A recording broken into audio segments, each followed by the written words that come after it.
Hello and welcome to all, you are watching Mahakal study. दोस्तों, मैं रोहित मिश्रा आपके अपने यूट्यूब चैनल महाकाल स्टडी पर स्वागत करता हूं। जो लोग मेरा सपोर्ट करते हैं उनको बहुत बहुत बहुत बहुत ज़्यादा धन्यवाद। ठीक है, बस ऐसे ही लगातार आप लोग सपोर्ट करते रहेंगे तो हम लोग ज़रूर आगे चलेंगे, है ना। तो बस सपोर्ट करना है और अच्छा कंटेंट मैं आपको देता रहूँ, आपको पढ़ाई करना है। तो आज मैं आपको क्या बताने वाला हूँ आप सामने देख सकते हैं, जो कि एनटीपीसी ग्रुप डी, सबके एसएससी यूपीएसआई, एसएससी जीडी और ख़ासकर जो एनटीपीसी अभी आपका जिन लोगों का प्री निकल रहा है, मेंस देना है ना, टियर 1 निकल गया, टियर 2 देना जिनको, और भी कांस्टेबल कांस्टेबल में भी भर्ती आने वाली है। और आपका अक्टूबर में मान के चलो यूपीएसआई भी होने वाला, जिन लोगों ने फॉर्म भरा उनके लिए बहुत ज़्यादा इंपॉर्टेंट है। तो आपको मैं ट्रिक के साथ बताने वाला हूँ कि मौलिक अधिकार क्या होते हैं और रिट क्या होती है। मैंने हालांकि रिट पर एक वीडियो बना चुके हैं, लेकिन उसमें मैंने अच्छा समझाया है और मैं सोच रहा हूँ दोबारा भी आपको समझा दिया जाए। तो आज आपका टॉपिक कौन सा है? आज आपका टॉपिक है मौलिक अधिकार। कौन सा? मौलिक अधिकार, फंडामेंटल राइट्स। ओके, तो आप देख सकते हैं, आपको ट्रिक के साथ बताने वाला हूं। तो चलिए देखते हैं अपना टॉपिक आज क्या है। तो आप समझ चुके होंगे आपका टॉपिक क्या है, मौलिक अधिकार। तो मौलिक अधिकार क्या होता है? हम लोगों को कितने मौलिक अधिकार मिले हैं? 6 मिले हैं। ओके, तो 6 अधिकार को कैसे हम भाई याद कर सकते हैं? तो एक ट्रिक है, कुछ नहीं आपको याद करना है, EF ER याद कर लेना। कितना? EF क्या? EF and ER and ER again, बस इतना याद करना। क्या? EF ER। किसको नहीं याद हो जाएगा? सबको याद हो जाएगा। अगर आप 10-10 डिजिट के नंबर याद कर सकते हैं तो क्या ये नहीं याद कर सकते? अभी वही है किसी लड़की का नंबर एक बार दिखा दिया जाए, आप एक बार देखेंगे, बस एक बार में रट जाएगा। लेकिन वही ये चीज़ याद करने के साथ थोड़ी दिक्कत हो जाए तो कुछ नहीं, याद करना, कोशिश करना, सबको समझ में आएगा, डोंट वरी। तो क्या है अपना EF ER। ठीक है, तो ई से क्या होता है? इक्वालिटी का मतलब समानता। देखो, आपको नाम से ही पता चल जाएगा जब आप ये वर्ड याद कर लेंगे ना, equality, freedom, exploitation and religion and educational and constitutional remedies. ठीक है, ये बहुत बड़ा रोल अदा करती है भाई। संविधान के अंदर कुछ भी है, अगर जो भीमराव अम्बेडकर जी ने आर्टिकल 32 को क्या बोला है हृदय बोला है ना, किसका? संविधान का। तो वही है, आप लोगों को पता होगा, नहीं पता तो समझ लीजिएगा, कोई दिक्कत नहीं है। अब देखिएगा, कुछ लोग न्यू, अभी भाई ज़रूरी नहीं इस वीडियो को कौन कौन देखता है, एक से एक धुरंधर देखेंगे पढ़ने वाले, है ना, और एक वो भी देखेंगे जो अभी इंटर पास आउट किया है। तो वही सबको हर एक बात बतानी चाहिए, जिसको ना आता हो तो उसके लिए भी इम्पोर्टेंट हो जाए। तो देखते हैं कि आपका क्या है। तो आपका ई से इक्वालिटी का मतलब समानता का अधिकार। आर्टिकल कितने से? 14 से 18 तक की आपका आता है आपका इक्वालिटी। ठीक है, मतलब समानता। ओके, फ्रीडम आप देखोगे, फ्रीडम का मतलब होता है क्या? स्वतंत्रता। तो स्वतंत्रता का अधिकार किसमें? Article 19 to 22। ये जो प्रेस को बोलने की आज़ादी दी जाती है, कहीं कुछ भी बोल सकता है, ये कर सकता है, PM तक के सवाल पूछ सकता है, तो इसको स्वतंत्रता दिया गया भाई, ऐसा नहीं बोल सकता है ना। तो जो जितना ज़्यादा इंपॉर्टेंट है वो आपको मैं बताता चलूँगा, कोई टेंशन वाली बात नहीं है, बस साथ में बने रहना लास्ट तक की। और वीडियो को जितना ज़्यादा हो सके लाइक करो एंड शेयर करो और अपना सपोर्ट करो। और आपकी भी तैयारी अच्छे से अच्छे में करवाऊंगा, आप परेशान मत होइएगा, बस आप बने रहिएगा साथ में। अगला क्या है? एक्सप्लॉइटेशन समझते हैं आप? मतलब शोषण के विरुद्ध अधिकार। क्या? शोषण के विरुद्ध अधिकार। ओके, शोषण के विरुद्ध अधिकार आपको दिख रहा होगा क्या? शोषण के विरुद्ध अधिकार। आर्टिकल 23 से 24, यानी आर्टिकल 23 और 24 जो कवर करता है वो शोषण के विरुद्ध अधिकार, कि आपका शोषण कोई कर रहा है, कि आपका हनन कर रहा है, कि आपको परेशान कर रहा है, तो आप आर्टिकल 23 से 24 के अकॉर्डिंग आप जो है उसे उस पर कार्रवाई की जा सकती है। ठीक है, क्योंकि स्वतंत्रता मिली भाई, आपको का कोई शोषण नहीं कर सकता है, हनन नहीं कर सकता आपका कोई। चलिए आगे देखते हैं क्या? रिलीजियन मतलब धर्म से रिलेटेड अगर कोई समस्या होती है तो आपका आर्टिकल 25 से 28 तक स्वतंत्र किया गया। आप किसी भी धर्म को मान सकते हो, किसी का भी पालन कर सकते हो। अगर आप हिंदू हैं, आप मुस्लिम बनना चाहते हो तो आपको बनने देना चाहिए। ठीक है, तो आप पर डिपेंड करता है कि भाई आप किस धर्म को मानते हैं, कि आप बौद्ध हैं तो आप जैन में कन्वर्ट हो जाएँ, आप मुस्लिम हैं तो हिंदू में कन्वर्ट हो जाएँ, हिंदू हैं तो मुस्लिम में कन्वर्ट हो जाए। तो स्वतंत्रता है भाई, और सबको अपनी अपनी पूजा करने की स्वतंत्रता, कि आप चाहें जिसकी पूजा करें, आपको कोई रोकने वाला नहीं है। ठीक है, तो ये आर्टिकल आपको किस में बताया गया है? आपका आर्टिकल 25 to 28, धार्मिक स्वतंत्रता आपको खुल के है। ठीक है, एजुकेशनल, आप संस्कृति शिक्षा संबंधी अधिकार, मतलब आप शिक्षा कर सकते हो, कहीं भी पढ़ सकते हो, कहीं भी कुछ भी कर सकते हो पढ़ाई के मामले में। तो आर्टिकल आपका 29 से 30 तक की ये आर्टिकल आपका एक एजुकेशनल या सांस्कृतिक व शिक्षा संबंधी अधिकार को कवर करता है, आपके मौलिक अधिकार। ठीक है, ये बहुत इंपॉर्टेंट है, ये फंडामेंटल राइट्स आपका। आपको कमेंट बॉक्स में ये बताना है ये कहाँ से लिए गए हैं, क्या मौलिक अधिकार किस देश की संविधान से उठाए गए हैं, क्योंकि अपना भाई देश, अपना जो संविधान बना ना कहीं से हर एक क्वालिटी उठाई गई है, कहीं से कुछ, कहीं से राष्ट्रपति पद, कहीं से संविधान संशोधन की प्रक्रिया, कहीं से कुछ। तो आपको कमेंट बॉक्स में केवल इतना बताना है, क्योंकि आप लोग कमेंट भी नहीं करते हैं। अगर आप क्वेश्चन दूंगा तो कुछ कमेंट तो करेंगे। आपको बताना है रूस से उठाया गया है कि अमेरिका से कि कनाडा से, जो भी हो आपको बताना है कि कहाँ से उठाया गया है। ठीक, कि अमेरिका से जहाँ से उठाया गया बताना है आपको। कॉन्स्टिट्यूशनल रेमेडीज़, ठीक है, ये है संवैधानिक उपचारों का अधिकार, आर्टिकल 32, जो कि इतना पावरफुल है ना, तो अच्छे की हालत ख़राब कर देता है आर्टिकल 32। ठीक है, अभी आगे समझाने वाला हूँ, डोंट वरी। आप मतलब कहीं भी गलत होते देख लो ना, तो आर्टिकल 32 के अनुसार आप किसी की भी वाट लगा सकते हो, चाहे वो कोई भी हो, बस प्राइवेट सेक्टर का अधिकारी ना हो। क्या, प्राइवेट सेक्टर का अधिकारी ना हो। और प्राइवेट वाले वैसे भी ज़्यादा उदंड नहीं होते हैं, जो सरकारी हैं इनके ही हालत, इनके ही दिमाग ख़राब ज़्यादा होते हैं। जो सरकारी गवर्नमेंट सेक्टर के होते हैं ना, यही ज़्यादा उदंड होते हैं। आप अस्पताल में चले जाओ, हॉस्पिटल में चले जाओ, पहला पता चलो तुम्हारा पर्चा बाद में करेंगे, जो तुम आगे लगे हो, वो अंदर से गए, अंदर करा के चले गए। बात समझ रहे हो कि वो आपसे लेट में आए, ठीक है, और वो करा के चले गए, पता चला आपका कोई पता ही जता नहीं। ठीक है, तो ये गवर्नमेंट में ज़्यादा चलता है। चलिए देखते हैं आगे। तो आई होप इतना आपको समझ में आ गया होगा, बस साथ में बने रहना। तो नंबर 1 को डिफाइन करने जा रहा हूँ, समानता का अधिकार। 14 से 18 तक की जो है, तो उसमें क्या बताया गया है, क्या समानता का अधिकार। या आप देख सकते हैं कि समानता का अधिकार आर्टिकल 14 से 18 तक के। आर्टिकल 14 में क्या है, विधि के समक्ष, जैसे कि आर्टिकल 14 में क्या है, इसका अर्थ होता है कि कानून के सामने हर कोई एक समान। भाई कानून क्या है, कानून भाई अपने भारत में कानून तो वो जानते हो कि विधायिका क्या होती, कार्यपालिका क्या होती। तो चाहे वो संसद हो, चाहे आपकी ये इसको सबको मिला के आपकी ये कार्यपालिका विधायिका बनती है। ठीक है, ये तो आपको पता ही होगा। तो कानून के सामने जो सब हैं, हम हो, चाहे वो कोई भी हो, चाहे वो एक सरकारी हो या प्राइवेट हो, कोई भी हो, छोटा आदमी बड़ा आदमी, वो सबके समान एक समान होता है भाई। ठीक है, किसी भी आप पढ़ सकते हो, आपको सामने सब लिखा है कि इसका अर्थ कानून के सामने सब एक समान है, तथा राज्य किसी व्यक्तियों के लिए एक समान कानून बनाएगा, उन पर एक समान लागू करेगा। ठीक है, तो बात आपको समझ में आ गई होगी। अनुच्छेद 15 में क्या कहता है कि धर्म, ये लाइन आप पढ़ सकते हैं, धर्म, जाति, लिंग, जन्म स्थान के आधार पर भेदभाव पर निषेध। यानी जाति, धर्म, ये नहीं वो लड़का है, लड़की है, तुम नीचे कास्ट के हो, हम अपर कास्ट के हैं, आप जनरल हो, आप SC हो, ये नहीं किया जा सकता भाई। अगर कोई केस करना चाहे तो केस कर सकते हो। अगर कभी कोई तुमको कहे ना कि तुम SC हो तो हमसे दूर रहो, ये कर दिया वो कर दिया, जाके केस कर देना भाई, मैं सपोर्ट करूँगा पूरा। ठीक है, हमको बुला लेना कि ये ऐसा ऐसा कर रहे हैं। ठीक है यार, ऐसा कुछ थोड़ी ना होता, बस इंसान यही है, साफ़ सुथरा हो। ऐसा जरूरी नहीं यार, पंडित हैं, वो पंडित नहीं होते, उनके कर्म जो है पंडित वाले नहीं होते हैं। एक ये जो ऊपर से टैग मिल के आता है कि आप पंडित हो, ऐसे फ़र्क नहीं पड़ता है। फ़र्क इससे पड़ता है कि आप पंडित वाले कर्म कर रहे हो कि नहीं कर रहे हो, कि आप मतलब किसी की हेल्प कर रहे हो नहीं कर रहे हो, किसी की समस्या सुन रहे हो नहीं सुन रहे हो। देखिएगा, गलतियां सबसे होती है, वो कोई हो, मैं हूँ, आप हो, चाहे कितना भी बड़ा आदमी हो, जब वो गलती करता है तभी वो सोचता है कि हाँ यार ये बात मैंने गलत कर दी, अब ऐसा नहीं करना चाहिए। हाँ, अगर वो दोबारा रिपीट करता है तो फिर वो कहीं ना कहीं गलत है। तो वही है, कोई ये कास्ट से कोई वो नहीं रहता, व्यक्ति साफ़ सुथरा हो, आराम से रहो, प्रेम से रहो, कोई दिक्कत नहीं है, ये नहीं करना चाहिए। आगे क्या, राज्यों के द्वारा धर्म, जाति, लिंग, नस्ल या स्थान के आधार पर नागरिकों के प्रति जीवन के किसी भी भेदभाव नहीं किया जाएगा, ये भी समझाएगा। किसमें, आर्टिकल 15। मैं हर एक आर्टिकल को डिफाइन कर रहा हूँ बहुत अच्छे से, इसको अगर पढ़ लेना ना, क्वेश्चन हर हाल में पेपर में फंसेंगे, चाहे GD हो, चाहे आपका रेलवे हो। ठीक है, अनुच्छेद 16, लोक नियोजन के विषय में अवसर की समानता। मतलब कोई भी काम अगर होगा तो उसमें आपको अवसर मिलना चाहिए। ठीक है, लोक नियोजन के संबंधित विषयों पर सभी नागरिकों के लिए जैसे अवसर की समानता होगी, अपवाद आरक्षण जैसे हो गया, ठीक, इसमें नहीं होगा, और यही आप समझ सकते हैं थोड़ा बहुत। ठीक है, देखते हैं आगे क्या है। ठीक है,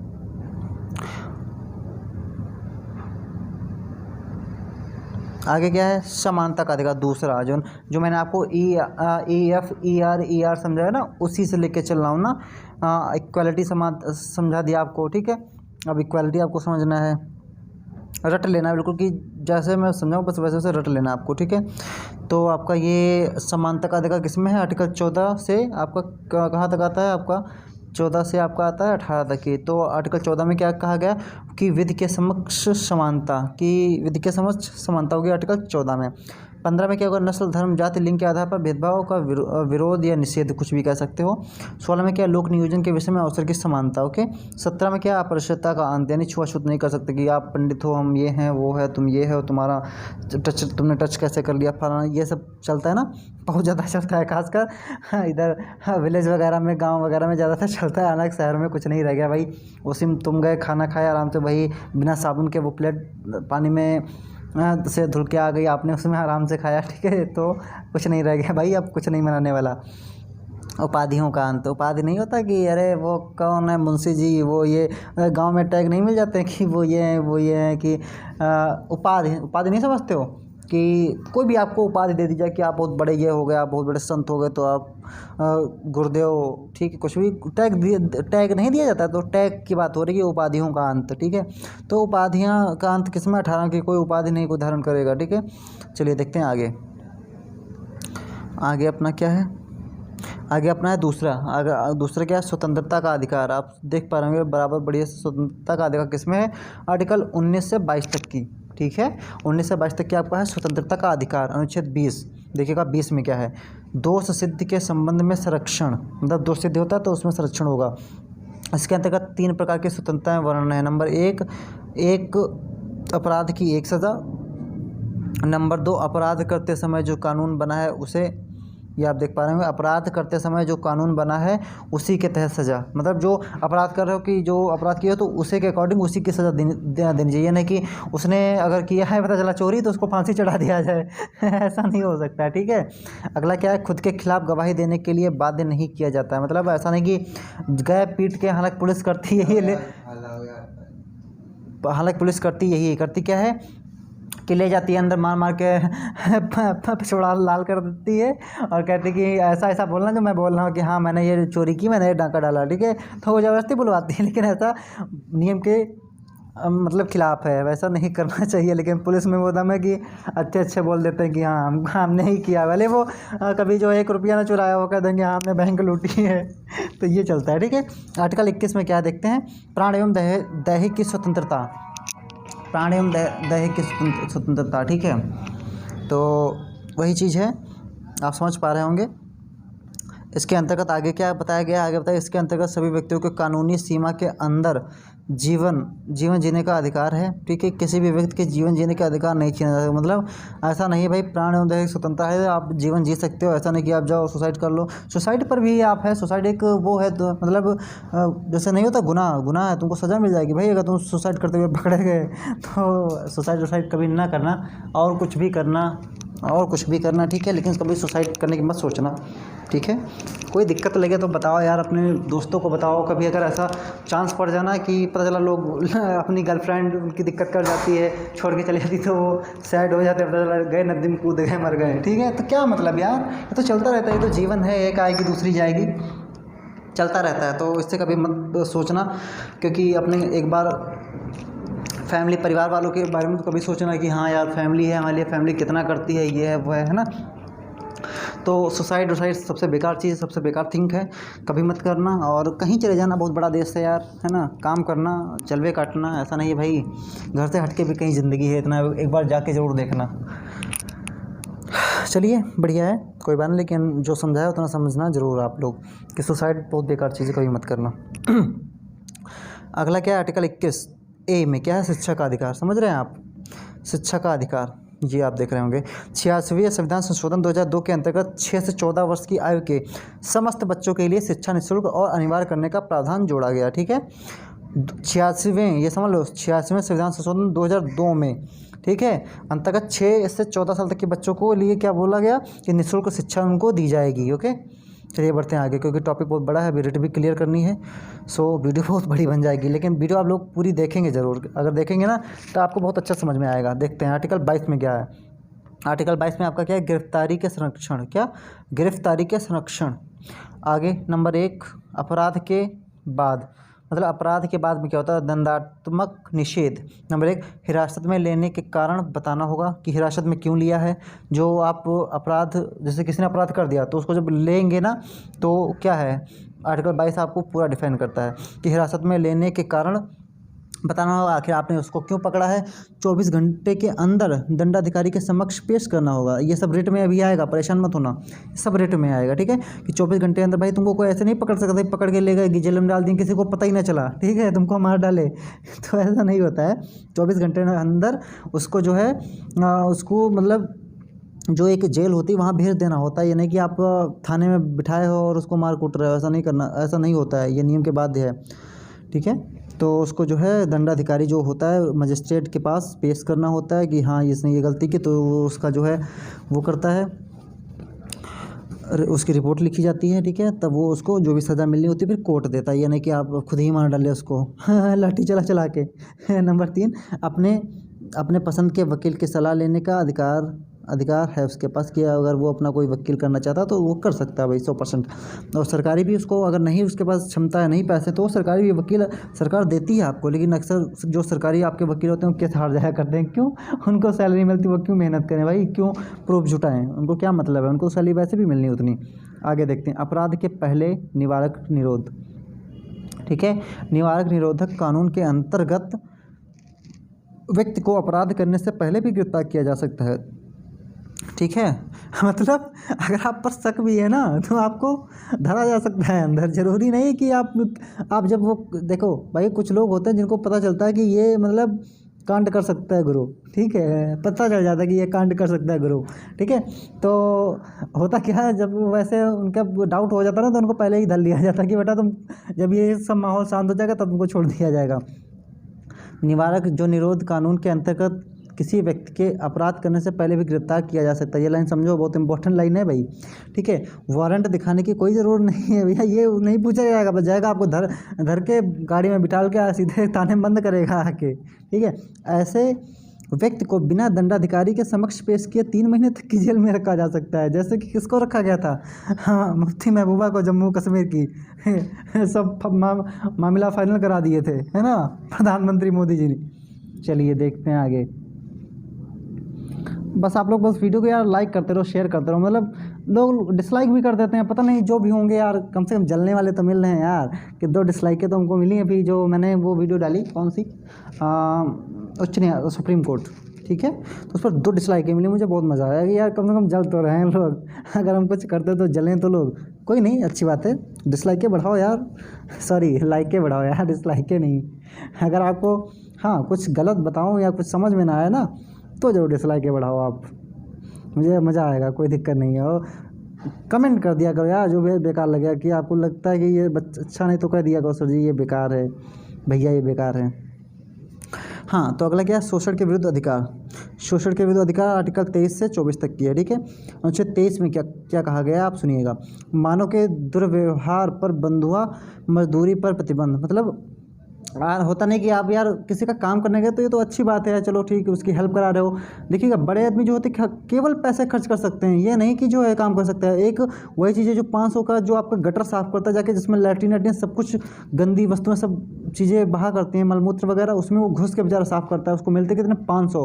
और तुम साले एक ऑफिस में AC में बैठ के साले कितने लेते हो, 2000 पर डे के, 2000 3000 4000 लोगों की सैलरी कितनी होती है, 60,000 70,000 ऐसे होती है। उसको 5,000 मिले तभी उसे इंसान ऐसे बिहेवियर करता है कि जैसे कि यार वो उसमें वो इंसान है ही नहीं, वो जानवर है। ऐसा नहीं करना चाहिए यार। तुम्हारे घर वो काम करने आया तो उसको अच्छे से खिला पिलाओ। हमारे यहाँ कोई भी काम चलता है ना तो इतनी ज़्यादा उसकी खातिर करी जाती है, जैसे हमारी लोगों की खातिर होती है सेम वैसे उसकी खातिर होती है। मम्मी टाइम पर हमारे घर चाय बहुत पी जाती है भाई, हमारे घर इतनी चाय पी जाती है, अगर आओगे ना पागल हो जाओगे चाय पीते पीते, ठीक है। तो जैसे कोई काम चल रहा तो उसको इतने बार चाय दी जाती है, वो खुद परेशान हो जाता है कि अरे यार कितनी चाय तुम लोग पीते हो। तो ऐसा नहीं करना चाहिए। जो भी आपके काम आपका हेल्प करा रहा हो उसको उसकी खातिर करें, ठीक है, क्योंकि वो हमेशा आपको याद रखेगा ऐसे। तो यही बताया गया कि मानो कि बंधुआ मजदूरी पर प्रतिबंध, कि आप किसी के बंधुआ नहीं हो सकते, कि ऐसा नहीं कि आप बंध के उसका ही काम कर रहे हैं। हाँ, आप गए एक दिन काम करा के उसके रुपये ले लिए, हो गया, ठीक है। इसके अंतर्गत किसी व्यक्ति को खरीद बिक्री पर नहीं किया जा सकता और ना ही उससे ज़बरदस्ती मजदूरी करवाई जा सकती है। ऐसा नहीं कि आप नहीं चलो तुम मेरा काम करो ही चल गया, ऐसा नहीं हो सकता। मन है उसे प्यार से बोल लो कि हाँ भैया काम करवा दो चल के, तो करवा देगा। तो आर्टिकल 23 में बताया गया, बहुत इंपॉर्टेंट आर्टिकल है, जरूर रटिएगा, ठीक है। देखते हैं आर्टिकल 24 क्या है, बाल नियोजन पर प्रतिबंध। जो बालक होते हैं उन पर नियोजन पर प्रतिबंध क्या है, 14 वर्ष से कम आयु के किसी बच्चे को खाद्य यंत्रों व अन्य जोखिम भरे काम पर नियुक्त नहीं किया जा सकता। इसमें जो बोल रहा है, कह रहा है कि 14 वर्ष से अगर कम आयु के बच्चे हैं तो उनको आप कारखाने फैक्ट्री वगैरह में काम नहीं करा सकते, कोई खतरे वाले काम नहीं करा सकते। लेकिन अपने यहाँ क्या चलता है, अब मैं उस पर चर्चा करता हूँ। अपने यहाँ जो 13 साल का होगा उसको चढ़ा देंगे बिजली के खंभे पर, जाओ तार जोड़ के आओ। भाई जो चलता जो मैं देखता हूँ मैं उसकी बात कर रहा हूँ, ठीक है। तार जोड़ के आओ, पता चला चढ़ा दिया ट्रांसफार्मर पर, जाओ इसमें तेल डाल के इसको स्टार्ट कर दो जाके, ठीक है। ऐसा होता है अपने यहाँ, ठीक है। तो आप समझ पा रहे होगे, मतलब नियम बहुत कुछ बने हैं, नियम बहुत अच्छे अच्छे बने हैं, लेकिन चलता क्या है, चलता कुछ और ही है। मतलब पता चला जो नहीं करना चाहिए वो चलता है अपने यहाँ। तो अपना इंडिया है, कोई बात नहीं, प्रोग्रेस कर रहा है, ऐसी कोई टेंशन नहीं है। तो वही है कि जो नहीं करना चाहिए वही करते हैं लोग अक्सर। चलिए वीडियो को लाइक करते रहिए एंड सब्सक्राइब करते रहिए और सपोर्ट करते रहिए। चलिए देखते हैं अगला क्या है अपना। अगला अपना क्या है, अगला है 4 नंबर, धार्मिक स्वतंत्रता का अधिकार, आर्टिकल 25 से 28 तक की, आर्टिकल 25 to 28, ठीक है। आर्टिकल 27 में क्या कहता है, तो आर्टिकल 27 में आपका क्या कहता है, आर्टिकल 27 में कहता है आपका धार्मिक कार्यों के लिए धन कर मुक्त, ठीक है, टैक्स फ्री होना। जो धार्मिक कार्य हो उसमें टैक्स नहीं लगना चाहिए। राज्य के किसी भी व्यक्ति को ऐसे कर देने के लिए बाध्य नहीं कर सकता जिसके आय की विशेष धर्म अथवा धार्मिक संप्रदाय के उन्नत पोषण के लिए व्यय की गई हो। बात समझ रहे हो, अगर कोई भी काम अगर वो भगवान के लिए करा तो उसमें ऐसा नहीं कि उसमें भी उसको टैक्स देना पड़ जाए, ठीक है। आर्टिकल 28 क्या कहता है कि सरकारी खर्च के चलने वाले संस्थान में धार्मिक शिक्षा नहीं दी जा सकती। समझ रहे हो, सरकारी खर्च के चलते वाले संस्थान में धार्मिक शिक्षा नहीं दी जाएगी, वहाँ धर्म को नहीं बताया जाएगा, ठीक है। इसके अंतर्गत आप पढ़ सकते हो, इसके अंतर्गत सरकारी खर्च के चलने वाली किसी भी शिक्षण संस्थान में कोई भी शिक्षा नहीं दी जाएगी। शिक्षण संस्थान अपने विद्यार्थी को किसी धार्मिक अनुष्ठान भाग लेने किसी धर्म उपदेश पर ज़बरदस्ती सुनने की बात नहीं करेगा। मतलब देखिए होता क्या है कि लोग धार्मिक शिक्षा वहाँ नहीं दे सकते, ठीक है। तो आपको बात इतनी समझ में आ गई होगी। देखते हैं अगला हमारा क्या कहता है, ऑप्शन नंबर 4 क्या कह रहा है, धार्मिक स्वतंत्रता का अधिकार। तो मैं बता दिया, अभी बता दिया। आर्टिकल 26 में क्या कहता है, देखिएगा आपको यहाँ मैंने कितना बता दिया, 27 बता दिया, 28 बता दिया, लेकिन आपका 26 रह गया ना। तो ऊपर नीचे हो गया, उसकी कोई दिक्कत नहीं है, आपको बस होना चाहिए, जरूरी नहीं कि सीरियल वाइज हो, हर चीज़ समझ में आनी चाहिए, ठीक है। धार्मिक कार्यों पर प्रतिबंध के लिए स्वतंत्रता। धार्मिक काम आप देखिएगा, मुस्लिम लोग अपने मुस्लिम भाई जो हैं वो अपना भाई कुरान करते हैं, 5 टाइम में पढ़ते हैं, वो चिल्लाते हैं, मतलब जो भी माइक में बोलते हैं तो वो दूर तक आवाज़ जाती है ना। हम लोग अपनी रामायण करते हैं तो कोई कुछ करता है, गुरुद्वारे में कुछ और होता है। तो सब अपने धर्म की स्वतंत्रता के लिए कर सकते हैं, कोई दिक्कत नहीं। इसके अंदर किसी भी व्यक्ति को धर्म के लिए संस्थाओं में स्थापना, कानूनी रूप से धार्मिक सार्वजनिक स्वामित्व वह प्रशासन करने का अधिकार, मतलब कुछ भी कर सकता है, कोई रामायण कर सकता है, कोई कुरान कर सकता है, कोई नमाज कर सकता है, जो भी करना चाहे कर सकता है, कोई दिक्कत नहीं है, ठीक है। आई होप इतना भी आपको समझ में आ गया होगा। चलिए देखते हैं आगे। अब आर्टिकल आपका है 5, आर्टिकल 5 क्या है, चलिए 5 नहीं, आपको 6 वाला बताता हूँ। सबसे पहले आर्टिकल 6 क्या, संवैधानिक उपचारों का अधिकार। संवैधानिक उपचारों का अधिकार, इसी को बोलते हैं भाई रिट। क्या बोलते हैं, रिट। इसी को भीमराव अम्बेडकर जी ने क्या बोला है, संविधान की आत्मा या हृदय, आपको बताना है क्या बोला है, हृदय बोला है कि आत्मा बोला है, ठीक है। कमेंट जरूर करना यार, आप लोग कमेंट करते तो अच्छा लगता है, लेकिन कमेंट ही नहीं करते हो आप लोग। सब लोग कमेंट किया करो यार, जितने लोग सपोर्ट करते हो। और डिसलाइक करने वाले तो डिसलाइक करने आएंगे, वो तो सर्च करके चले जाते हैं डिसलाइक यार। कोई बात नहीं यार, मुझे अच्छा लगता है कि लोग डिसलाइक करने वाले मिले तो कम से कम 2-3 लोग। चलिए ठीक है, कोई दिक्कत नहीं है। तो संवैधानिक उपचारों के अधिकार को डॉक्टर भीमराव अम्बेडकर जी ने हृदय और आत्मा कहा है, ठीक है। चलिए आप लोगों को बता भी दिया हमने, ऐसा कोई टेंशन नहीं है, हृदय और आत्मा बोला है, ठीक है। तो heart and soul of Indian constitution article 32, आपको सब हाईलाइट है यहाँ पर, देख सकते हो, सब पढ़ सकते हो, ठीक है। इस मूल अधिकारों में संरक्षण कहा गया, क्योंकि अगर आप मौलिक अधिकारों का हनन होता है आप सीधा सुप्रीम कोर्ट में जा सकते हैं, ठीक है। कल मैंने सुप्रीम कोर्ट में पढ़ाया आपको कि कौनो समस्या आपके साथ हो जाए ना, सुप्रीम कोर्ट पहुँचो या हाई कोर्ट आपके लिए बेस्ट है ना। मौलिक अधिकारों, जो आपके मूल कर्तव्य मौलिक अधिकार होते हैं, इनको भी सुनता है, ठीक है। तो आप टेंशन मत लेना, ठीक है। इसे बोलते हैं रिट। हाँ, सुप्रीम कोर्ट के मूल अधिकारों को सुरक्षित करने के लिए रिट जारी करता है, ठीक है। इतना समझ में आ गया होगा। तो रिट कौन कौन सी जारी करता है ये देखना है। एक, बंदी प्रत्यक्षीकरण, हैबियस कॉर्पस, परमादेश, मैंडमस, अधिकार परीक्षा, कोई वारंटो, ये सब आपको लैंग्वेज समझ नहीं आ रही होगी, ये लैटिन शब्द है, तभी आपको नहीं समझ में आ रहा है कि हैबियस कॉर्पस या अंग्रेजी तो अलग नहीं रही, ठीक है। मैंडमस, कोई क्यू वारंटो, प्रोहिबिशन, ठीक है, आपका सर्जरी, ठीक है, उत्प्रेषण, आप हिंदी भी पढ़ सकते हो, प्रतिषेध, उत्प्रेषण, अधिकार परीक्षा, परमादेश, मैंडमस, बंदी प्रत्यक्षीकरण, ठीक है, जो भी आप पढ़ सकते हो, कोई टेंशन नहीं है। चलिए आप देखते हैं आगे, इसको डिफाइन करता हूँ।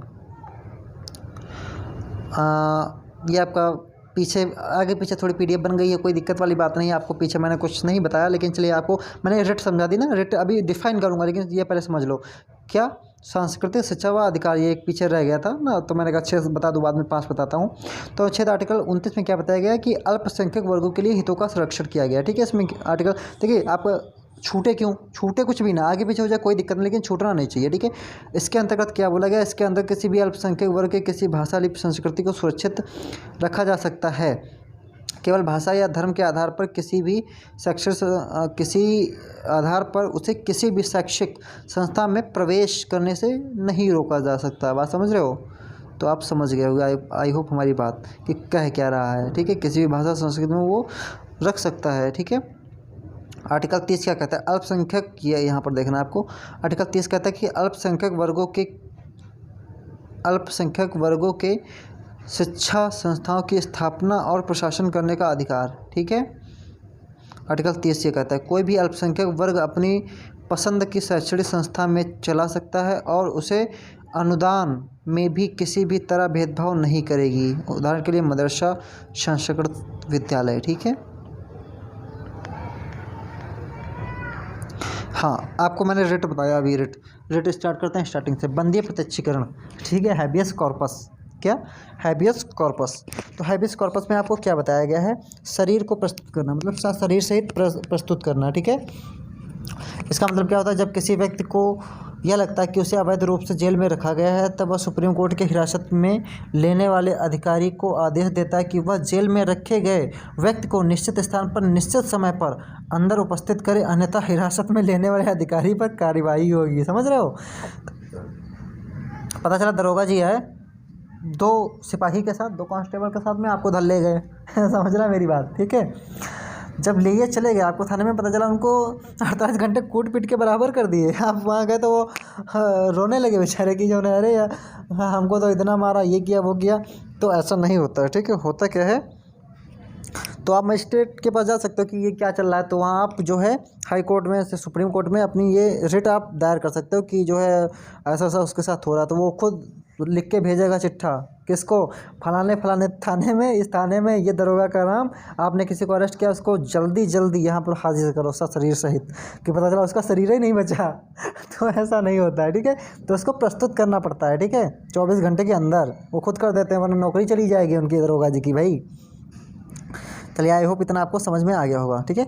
अगला क्या, परमादेश, मैंडमस। जब कोई सरकारी अधिकारी को अपने सार्वजनिक कर्तव्य, पब्लिक ड्यूटी, यानी पब्लिक ड्यूटी कोई करता जो गवर्नमेंट सेक्टर का होता है, का निर्वाह नहीं करता ना, मतलब ढंग से निर्वाह नहीं कर पाता, तब सुप्रीम कोर्ट उसे उस पर रिट जारी करता है और उससे अपने कर्तव्य का पालन करने का आदेश जारी करता है, अन्यथा उस पर सख्त कार्रवाई होगी। आप गए, मैंने क्या बताया, आप गए डॉक्टर, आप हॉस्पिटल में गए, आप लाइन में लगे थे, आपका पर्चा नहीं उसने देखा, आपका नंबर था, पता चला कोई पीछे से आ रहा, वो उनका दोस्त है, तो उन्होंने अपना पर्चा दे दिया, उनका काम चल रहा।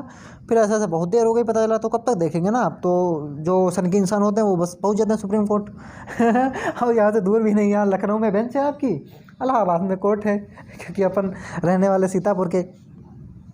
तो होता क्या है, पता चला कोई समस्या घटित हो गई, एक यही नहीं, हॉस्पिटल में आप पुलिस में चले जाओ, पता चला वो पान खा दरोगा जी बैठे हैं, कोई काम ही नहीं सुन रहे, तुम रिपोर्ट लिखाने गए हो, FIR, तो कोई है ही नहीं वहाँ पर, थाना खाली पड़ा। तो कहीं भी जा सकते हो, तो कहीं भी के लिए आप ये अपना जारी कर सकते हो, क्या, परमादेश, मैंडमस। तो आप जब जारी करेंगे इसको, तो भाई वहाँ से सुप्रीम कोर्ट से जो आदेश आएगा लिख के कि ये फला हॉस्पिटल और फलाने डॉक्टर जी अपना काम शुद्ध नहीं कर पा रहे हो, एक बार चेतावनी दे रहे हैं, सुधर जाओ, वरना अन्यथा आपकी जो नौकरी है वो डिसमिस कर दी जाएगी, टर्मिनेट कर दी जाएगी, है ना, बर्खास्त। चलिए देखते हैं आगे। तो बहुत इंपॉर्टेंट चीज़ है समझना दोस्तों, ठीक है। ये मैंडमस, दूसरा क्या, परमादेश, है ना। अगला देखते हैं क्यू वारंटो। क्यू वारंटो क्या होता है आपका? क्यू वारंटो आपका होता क्या है? क्यू वारंटो आपका क्या होता है? एक मिनट। हाँ, क्यू वारंटो आपका क्या होता है देखिएगा। अधिकार परीक्षा, ठीक है। यह रिट तब जारी किया जाता है जब कोई व्यक्ति गैर कानूनी तरीके से सरकारी पद प्राप्त कर लेता है। सुनना आप मेरी बात, क्या बताने वाला हूँ, बहुत इंपॉर्टेंट चीज़ है, ठीक है। इसमें क्या होता है कि वारंटो में कि पता चला आपके पड़ोसी थे, आपको पता बिल्कुल लल्लू लाल थे, आपको पता चला कि बिल्कुल लल्लू लाल थे, उनको कुछ नहीं आता था, उनको छोटा बड़ा पढ़ना नहीं आता था, ठीक है, हिंदी पढ़ नहीं पाते थे, वो सरकारी मास्टर बन गए। तो आपको लगेगा कुछ तो लोचा है भाई, कुछ तो लोचा है। तो आप क्या करेंगे, अधिकार परीक्षा वाली रिट दायर कर देंगे जाके सुप्रीम कोर्ट में, सुप्रीम कोर्ट में या हाई कोर्ट में, ठीक है। तो होगा क्या, लिखा जाएगा भैया कि फ़लाने आदमी का नाम ये है, यहाँ रहते हैं। मतलब जो सुप्रीम कोर्ट का जो न्यायाधीश होगा वो भेजेगा, कहेगा कि फ़लाने आदमी ये नाम है और इन्होंने यहाँ ये मास्टरी कर रहे हैं, इनका पूरा चिट्ठा, इन्होंने कब पेपर दिया, कब इन्होंने फॉर्म भरा था, कब पेपर दिया, कब इनका रिजल्ट आया, कितने मार्क्स का है और कब इनका इंटरव्यू हुआ, पूरी जानकारी हमको पेश करवा के, ठीक है। हालत ख़राब हो जाती है किसकी, अधिकारियों की। हालांकि यार कोई करता नहीं, इतना झंझट कौन पाले, बहुत रेयर केस में जब लोग होते हैं ना वही करते हैं केवल, तो उनका पूरा चिट्ठा मंगाया जाता है। और हाँ, जो करता है, एक बात और समझ लेना, जो करता है उसकी जो वो है जानकारी गुप्त रखी जाती है। जैसे मैं करूँ किसी पर तो मेरा नाम नहीं सामने आने वाला, ठीक है, लेकिन उनके खटिया खड़ी हो जाएगी, इतना मान लेना। तो कभी किसी का मूड ख़राब हो जाए ना तो अधिकार परीक्षा का जरूर यूज़ करना यार, जब पता चले आपसे चूतिया इंसान ना आपको पढ़ाने लग जाए, मतलब मास्टर बन जाए या कहीं भी घूस दे के नहीं हो जाते हैं लोग, घूस दे दिया और बन गए मास्टर, बन गए बैंक मैनेजर, बन गए रेलवे के ऑफिसर, ठीक है। चलिए अलग की बात है, लेकिन समझ जरूर लेना यार कि क्या मैं बता रहा हूँ। प्रतिषेध, प्रोहिबिशन में क्या बताया गया है, यह आदेश सर्वोच्च न्यायालय तथा उच्च न्यायालय के द्वारा निम्न न्यायालय को जारी किया जाता है और आदेश दिया जाता है कि इस मामले में आपने यहाँ कार्रवाई न करें क्योंकि यह मामला उसके अधिकार क्षेत्र का नहीं है। मतलब जब प्रतिषेध ये होता है कि जब किसी दूसरे, पता चला हम रहते हैं यूपी में और हम अपना वो जो रिट दायर करूँ जाके, कोई केस दायर करूँ जाके किसी पर, वो राजस्थान में दायर कर दूँ जाके, कहाँ, राजस्थान में। तो जब ऐसा होता तो होता ये है कि भाई वो जाता कहता है प्रतिषेध वाली मुझे रिट यूज़ करनी है, तो वो कहता है जज ठीक है कोई दिक्कत नहीं, हो जाएगा। तो वो उस फलाने जहाँ पर उसका केस चल रहा होता है वो कहता है भैया तुम्हारे अधिकार का नहीं है, वो यूपी के बंदे हैं और तुम्हारे कोर्ट में क्यों लड़ रहे हैं, मतलब आप उनका क्यों निपटारा कर रहे हैं, तो यूपी का भाई यूपी वाले देखेंगे ना कि तुम राजस्थान वाले देख लोगे, ऐसा होता है, ठीक है। और आपका ये उत्प्रेषण क्या होता है, सर्जरी, इसके अंतर्गत अधीनस्थ न्यायालय जहां पर मुकदमा चल रहा है उसे वरिष्ठ न्यायालय उसे आदेश दे सकता है कि उसे मुकदमे का तुरंत लंबित कर दे, वरिष्ठ न्यायालय के पास भेजो। मतलब कहता है कि अगर आपके बस का नहीं, आप डिसीजन सही नहीं ले पा रहे हो ना, तो इसको अपने आपसे जो उच्च न्यायालय है, अगर हाई कोर्ट में चल रहा था तो सुप्रीम कोर्ट के पास भेजो ठीक है। अगर जिला न्यायालय में चल रहा होता ना, डिस्ट्रिक्ट न्यायालय में, तो कहता कि स्टेट न्यायालय के पास भेजो। बात समझ रहे हो, क्योंकि आपके बस के नहीं, आप नहीं संभाल पा रहे हो ना, तभी तो बंदा हमारे पास आया भाई अपनी समस्या लेकर। तो ऐसा होता है। तो दोस्तों आई होप आप सबको जो मैंने पढ़ाया है, चाहे वो रिट हो चाहे वो मौलिक अधिकार हो, आप लोगों को बहुत अच्छा समझ में आया होगा। सो प्लीज़ गाइज हेल्प करो यार, लाइक करो, शेयर करो एंड सब्सक्राइब करो। और अगर अच्छा कुछ ना लगा हो ना, कुछ गलत बताया हो, कुछ ना समझ में आया हो ना, तो कमेंट करो, मैं आपको समझाऊंगा। और अगर अच्छा ना लगे ना तो डिसलाइक भी ज़रूर करो अगर अच्छा ना लगा हो ना, क्योंकि मैंने बहुत कुछ बताया है इस छोटे से वीडियो में। So please like share and subscribe. जो आप लोग हमारा सपोर्ट करते हैं उसके लिए बहुत बहुत ज़्यादा धन्यवाद, ठीक है। और बस सपोर्ट करते रहिए, ज़रूर आगे जाएंगे अपन लोग सब साथ में, क्योंकि ये हमारा चैनल नहीं है, आप सबका चैनल है, ठीक है। सपोर्ट करते रहिए, आगे बढ़ते रहिए और प्लीज़ कमेंट जरूर किया करिए आप, और लाइक ज़रूर किया करिए। जैसे वीडियो मैं डालता हूँ प्रीमियर पर, सब लोग आके ज़रूर कुछ ना कुछ बोला करिए, तो थोड़ा अच्छा फील होता है, ठीक है। चलिए मिलते हैं नेक्स्ट क्लास में, तब तक के लिए जय हिंद, bye bye, take care and thank you.